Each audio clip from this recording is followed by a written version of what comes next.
9th CBSE மேக்ஸில் நம்ம end of chapter எக்ஸசைஸில் 14th சம் பார்க்குறோம். ஒவ்வொரு சம் பார்க்குறதுக்கு முன்னாடியும் கொஸ்டினில் என்ன கொடுத்துருக்காங்க அப்படிங்கிறத நம்ம தெளிவாக ரீட் பண்ணிக்கணும். ஓகே, ஸோ இப்போ இந்த கொஸ்டினில் என்னெல்லாம் கொடுத்துருக்காங்க அப்படின்னா, ஒரு சிட்டி இருக்குது, அந்த சிட்டியில் 2 மெயின் ரோடு இருக்குதுன்னு சொல்லிட்டாங்க. சரி, அந்த 2 மெயின் ரோடையும் நம்ம எப்படி ரெப்ரசன்ட் பண்ணுறது அப்படிங்கிறதையும் சொல்லிட்டாங்க. Represent the roads and streets by single லைனில் அதை நீங்கள் மென்ஷன் பண்ணணும்னு சொல்லிட்டாங்க. ஸோ நம்ம இப்போ 2 ரோடு இருக்குது. ஒரு ரோடு எப்படி இருக்காமா, நார்த் சவுத் டைரக்ஷனில் இருக்குது. இன்னொரு ரோடு எப்படி இருக்குது, ஈஸ்ட் வெஸ்ட் டைரக்ஷனில் இருக்குது. ஓகே, இந்த ரெண்டுமே ஒன்றுக்கு ஒன்று க்ராஸாக இருக்குது, ஒன்று இப்போ பாருங்கள், இப்போ இதுதான் நார்த் சவுத் டைரக்ஷனில் இருக்க இந்த ரோடு. ஓகே, அப்போது இது என்ன அப்படின்னா ஈஸ்ட் வெஸ்ட் டைரக்ஷனில் இருக்கக்கூடிய ரோடு. ஸோ இப்போ நம்ம ரோடு வந்து ட்ரா பண்ணியாச்சு. சரி, டைரக்ஷன் நிறைய குழந்தைங்களுக்கு தெரியாது. ஈஸ்ட் எந்த பக்கம் நம்ம ஈஸ்ட்டுன்னு எழுதணும், வெஸ்ட்டுன்னு எந்த பக்கம் எழுதணும், நார்த்து சவுத் எதுன்னு சில பேருக்கு கன்ஃபியூஷன் இருக்கும். அவங்களுக்காக இது இப்போ பாருங்கள், இதுதான் டைரக்ஷன்.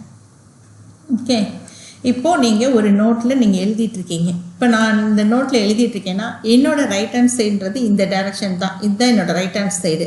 அப்போது எப்போவுமே நம்ம right hand side, right handle தான் நம்ம வந்து சாப்பிடுவோம், வலது கையில் தானே சாப்பிடுவோம். ஸோ இந்த ரைட் ஹேண்ட் சைடை வந்து நம்ம எப்படி எடுத்துக்கோன்னா ஈட்டிங். அப்போது இந்த ஈஸ்ட்டுக்கு டைரக்ட் ஆப்போசிட் தான் வெஸ்ட்டு. ஓகே, இப்போ ஈஸ்ட் எது வெஸ்ட் எதுன்னு தெரியுதா? ஸோ நீங்கள் அந்த மாதிரி தான் மார்க் பண்ணணும். இப்போ இந்த ரோடுன்னும் போது இது ஈஸ்ட்டு, இது வெஸ்ட்டு. உங்களோட நோட்டில் உங்களோட ரைட் ஹேண்ட் சைடு இருக்கிறது வந்து ஈட்டிங்னு வச்சுக்கோங்க. அப்போ அது ஈஸ்ட்டு, இது வெஸ்ட்டு. ஓகே, அடுத்து நம்ம எப்படி ஞாபகப்படுத்தணும் ஞாபகம் வச்சுக்கலாம் அப்படின்னு பார்த்தீங்கன்னா, இப்போ தரையில் தானே மணல்லாம் கிடக்கும், சாயில் சாண்ட் இதெல்லாம். அப்போ அதை நம்ம என்னென்னு சொல்லுவோம், எஸ்ன்னு சொல்லுவோம். தரையினும் போது கீழே, அப்போது நம்ம கீழே வந்து சாயில் எஸ்ஸு. அப்போ அதுக்கு நேர் ஆப்போசிட் மேலே இருக்குது நார்த். புரிஞ்சிச்சா? இப்படி தான் நம்ம டைரக்ஷன் வந்து மார்க் பண்ணணும். சும்மா உங்களுக்காக, சில பேர் மறந்துடுவாங்க அப்படின்றதுக்காக இந்த மாதிரி method. Okay, north south direction. இப்போ அவங்க என்ன சொல்லிட்டாங்க, 2 சிட்டியில் 2 மெயின் ரோடு இருக்குது. ஒன்று வந்து நார்த் சவுத் டைரக்ஷனில் இருக்குது, இன்னொன்று வந்து ஈஸ்ட் வெஸ்ட் டைரக்ஷனில் இருக்குதுன்னு சொல்லிட்டாங்க. இப்போது நம்ம இதை வந்து இந்த 1 சென்டிமீட்டர் இதை வந்து அவங்க எப்படி எடுத்துக்கணும் அப்படின்ட்டுருக்காங்க அப்படின்னா, 1 சென்டிமீட்டரை 200 மீட்டர்னு எடுத்துக்கணும்னு சொல்லிட்டாங்க. ஸோ நம்ம அது மாதிரி எடுத்துக்கிட்டாச்சு. இப்போது இந்த ஸ்ட்ரீட் போகுது இல்லையா, இப்போ இதில் வந்து 5 ஸ்ட்ரீட் இருக்கும், ஒவ்வொரு சைடும் 5 ஸ்ட்ரீட் இருக்குது. ஸோ பாருங்கள், இது ஒரு ஸ்ட்ரீட், எல்லாம் நார்த் சவுத் டைரக்ஷனில் 5 ஸ்ட்ரீட்டு. ஓகே, இது ஒன்று, இது ஒன்று,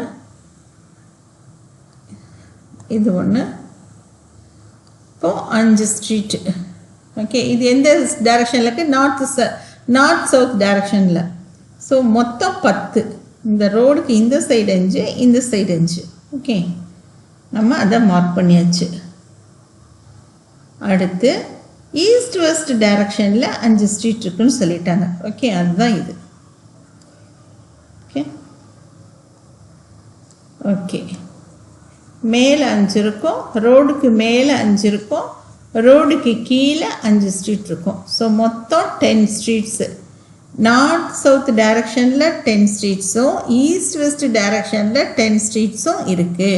ஸோ நம்ம அதை இது பண்ணியாச்சு. அதுதான் அவங்க டிசைன் பண்ண சொன்னாங்க, நம்ம அதை பண்ணியாச்சு. ஓகே, இப்போ இதுதான். இப்போ இதில் என்ன சொல்லியிருக்காங்க அப்படின்னா, ஸ்ட்ரீட் இன்டர்செக்ஷன்ஸ் இந்த மாடல்ஸு. ஸ்ட்ரீட் இன்டர்செக்ஷன் போது என்னென்னா, இப்போ நார்த் சவுத்துலேருந்து வர்ற டைரக்ஷனில் இருக்கிறது இருக்கு இல்லையா, அது இன்டர்செக்ட் பண்ணுதுன்னா, ஃபார் எக்ஸாம்பிள் நம்ம எப்படி எடுத்துக்கலாம், இப்போது இதில் உள்ள ஒவ்வொரு இதுவுமே, இப்போ இதெல்லாம் இன்டர்செக்ஷன் பாயிண்ட்ஸ் தான், இதுவும் இன்டர்செக்ஷன் தான், இதுவும் இன்டர்செக்ஷன் தான். அந்த 2 ஸ்ட்ரீட்டும் ஜாயின் பண்ணுற இடம் எல்லாமே, அதுக்கு பேர் எல்லாமே இன்டர்செக்ஷன் தான். ஓகே, இப்போ நம்ம இதை மார்க் பண்ணிக்கலாம். 1 2 3 4 5. இதே மாதிரி இந்த சைடு -1 -2 3 4 5. இதே மாதிரி இந்த சைடு 1 2 3 4 5. ஓகே, இப்போ அவங்க என்ன கேட்டிருக்காங்க, north south direction, 1 running in the north south direction, in another in east west direction. Each street intersect in ஒவ்வொரு ஸ்ட்ரீட்டுமே இன்டர்செக்ட் ஆகுது. ஓகே, ஏன்னா நார்த் சவுத்லேருந்து ஒரு ஸ்ட்ரீட் வரும், ஈஸ்ட் வெஸ்ட்லேருந்து ஒரு ஸ்ட்ரீட் போகும், அப்போ கண்டிப்பாக இன்டர்செக்ஷன் இருக்கும். ஓகே, இப்போ 2,5 இது வந்து இந்த இன்டர்செக்ஷனை எப்படி சொல்கிறாங்க அப்படின்னா 5th street in east west direction. அப்புறம் வேறு என்ன கொடுத்துருக்காங்க, இஃப் த செகண்ட் ஸ்ட்ரீட் வந்து எங்கே இருக்குது, நார்த் சவுத் டைரக்ஷன்லேயும் 5th street in east west டைரக்ஷன்லேயும் இருக்கும்போது அது மீட் பண்ணுற பாயிண்ட் வந்து இதுன்னு கொடுத்துட்டாங்க. அப்போ இந்த பாயிண்ட் என்னன்னு சொல்லி நம்ம காமிக்கணும்னா எப்போவுமே கோஆர்டினேட் பாயிண்ட்ஸை பொறுத்த மட்டுக்கும் இப்படி கொடுத்துருக்காங்க அப்படின்னா ஃபஸ்ட்டு வரக்கூடிய இந்த பாயிண்ட் இருக்கு இல்லையா, இது வந்து எக்ஸ் ஆக்சிஸில் தான் நம்ம மார்க் பண்ணணும். இது வந்து ஒய் ஆக்சிஸ்க்கு சொந்தமானது. ஓகே, அப்போது இங்கே பாருங்கள், இதில் 2 அப்படிங்கிறது இங்கே இருக்குது, 5ங்கிறது இங்கே இருக்குது. ஓகே, அப்போ 2,5 நம்போது 2க்கு மேலே 5 இருக்குது, இந்த இடம் தான், இதுதான் 2,5. ஓகே, அப்போது இதுதான் அந்த ஸ்ட்ரீட்டு, இந்த 2 ஸ்ட்ரீட்டும் இன்டர்செக்ஷன் ஆகக்கூடிய அந்த பாயிண்ட் வந்து இதுதான். அடுத்து என்ன கொடுத்துருக்காங்க அப்படின்னா how many street intersections can be referred to 4,3ன்னு சொல்லிட்டாங்க. ஸோ 4,3னா இந்த 4ன்றதை நம்ம எக்ஸ் ஆக்சிஸ்லேருந்து எடுக்கணும், 3ங்கிறத ஒய் ஆக்சிஸ்லேருந்து எடுக்கணும். அப்போ 4 இங்கே இருக்குது, 3ன்றது எங்கே இருக்குது, இங்கே இருக்குது. அப்போ இந்த பாயிண்ட்டு ஓகே, 4,3ன்றது இந்த பாயிண்ட்டு தான், இதுதான் 4,3. இந்த இடத்துல எத்தனை ஸ்ட்ரீட் இன்டர்செக்ஷன் ஆயிருக்கு அப்படின்னு பார்த்தீங்கன்னா ஒன்று தான். ஓகே, இப்போ அடுத்து பாருங்கள், how many street intersections can be referred to as 3,4. 3ன்றது எக்ஸில் எடுத்துக்கோங்க, 4ன்றது ஒயில் எடுத்துக்க போகிறோம். ஸோ இந்த இடம் இதுதான் 3,4. 3,4. ஓகே, இது வந்து 4,3, இது வந்து 2,4,5. இப்போ அவங்க கேட்டிருக்கிறது how many street இன்டர்செக்ஷன் ஆகிறது எப்போவுமே ஒன்று தான், யூனிக்காக தான் இருக்கும். ஓகே, அவ்வளோதான் அவங்க நம்மக்கிட்ட கேட்ட கொஸ்டின்ஸ் எல்லாத்துக்குமே ஆன்சர் பண்ணியாச்சு.